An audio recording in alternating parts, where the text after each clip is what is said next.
Silchar Aizawl bypass से 5.55 करोड़ के heroin जब्त, मणिपुर का युवक गिरफ्तार। कछार पुलिस ने शुक्रवार सुबह सिलचर आइजोल बाईपास रामनगर से 1.109 किलोग्राम हेरोइन जब्त की, जिसकी अंतर्राष्ट्रीय बाजार में कीमत करीब 5.55 करोड़ रुपए है। बोलेरो गाड़ी से बरामद हेरोइन 100 साबुन के डिब्बों में छिपाकर लाई जा रही थी। पुलिस ने मणिपुर के चूड़ाचांदपुर निवासी 22 वर्षीय जांग मिनियन बाइते को गिरफ्तार किया है। पुलिस अधीक्षक नुमोल मेहता के नेतृत्व में की गई इस कार्रवाई में ड्रग्स तस्करी की पुष्टि हुई है। मामला जांच में है। 00 बोलेरो गाड़ीखन सुबुरिया राज्यर পৰা আহি আছিল আৰু সেই গাড়ীখন যেতিয়া আমি ইন্টাৰসেপ্ট কৰোঁ, গাড়ীখন যেতিয়া আমি ইন্টাৰসেপ্ট কৰাৰ পিছত আমি তাত এজন ব্যক্তি আছিল। সেই ব্যক্তিজনৰ নাম হ'ল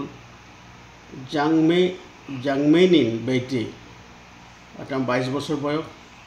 তেওঁৰ ঘৰ হ'ল বি খনাম কাংভাই, চূড়াচাঁদপুৰ, মণিপুৰ। এই ব্যক্তিজনক যেতিয়া আমি তাত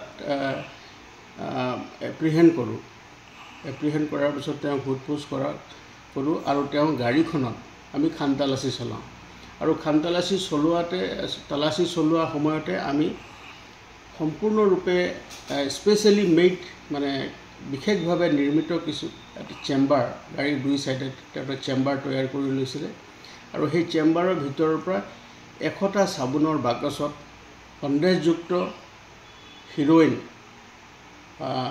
আমি জব্দ কৰিবলৈ সক্ষম হ'লোঁ। আৰু এই 100টা সন্দেহযুক্ত সাবুনৰ বাকচত থকা হিৰোইনৰ যেতিয়া আমি ওজন লওঁ, তাৰ ওজনৰ পৰিমাণ আছিলে 1 কেজি 10 গ্ৰাম।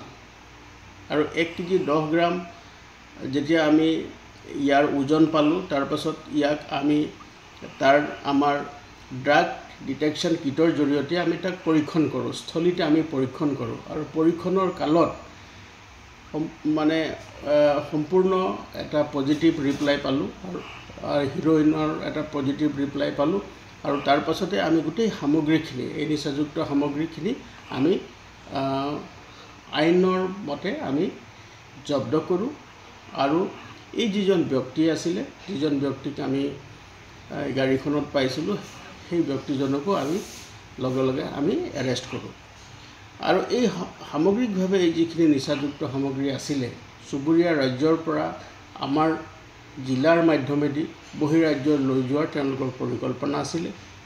আৰু এই সামগ্ৰীখিনি আজিৰ সময়ত ইয়াৰ চোৰাং বজাৰত মূল্য 5.5 কোটিৰো অধিক হ'ব। গতিকে আমি এই সামগ্ৰীখিনিক যথোপযুক্তভাৱে আইনগতভাৱে আমি তাক আমি জব্দ কৰিছোঁ আৰু জব্দ কৰি বাকী যি আমাৰ পৰৱৰ্তী আইনী যি ব্যৱস্থা আছে তাক কৰিবৰ কাৰণে আমি সাজু হৈছোঁ। আৰু এই যিখিনি সামগ্ৰী আমি জব্দ কৰিলোঁ, প্ৰাৰম্ভিক তদন্তত দেখা গৈছে যে ইয়াৰ লগত জড়িত কিছুমান লোক আছে, যিসকল লোক আন্তঃৰাজ্যিক আৰু আন্তঃজিলা চক্ৰৰ সৈতে জড়িত। গতিকে তেওঁলোকৰ বিৰুদ্ধেও আমি বিশেষ কাৰ্যব্যৱস্থা গ্ৰহণ কৰিবৰ কাৰণে আমি ব্যৱস্থা গ্ৰহণ কৰিছোঁ।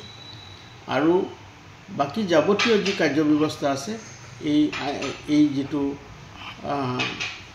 বৃহৎ যি চিজাৰ হ'ল, এই চিজাৰ হোৱা বাকী যাৱতীয় ব্যৱস্থা, আইনগত ব্যৱস্থা কৰিবৰ কাৰণে আমি তৎপৰ।